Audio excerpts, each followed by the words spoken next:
היי, דגן ממרפאת כאב משלימה, DA הרמוניה.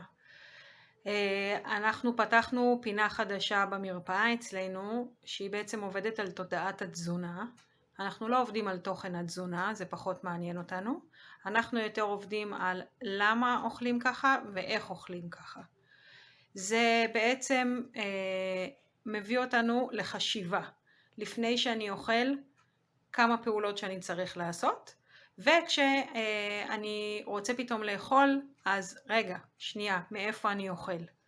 ובעצם על זה אנחנו עובדים. אנחנו לא מתעסקים באיזה מזונות טובים עם איזה מזונות, אנחנו לא מתעסקים עם איזה מזונות בריאים או לא בריאים, אנחנו כן יכולים לתת טיפים למי שמגיע אלינו לטיפולים, בהחלט לתת טיפים שיעזרו, וזה הרעיון העיקרי בעצם של תודעת התזונה.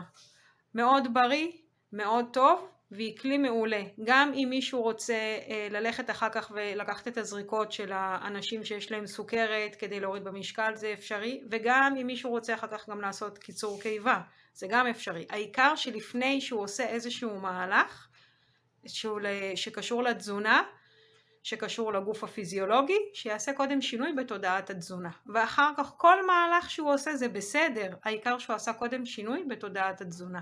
ואז כל דבר שהוא יעשה, ולא משנה איזה, זה יעזור לו.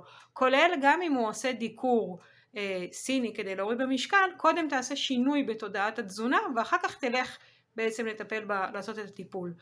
אז אנחנו מאחלים מאוד מאוד בהצלחה לכל מי שמגיע אלינו בשביל לקבל את השינוי בתודעת התזונה, ואנחנו מאחלים לכם שנה טובה והרבה הרבה הרבה טוב. ביי!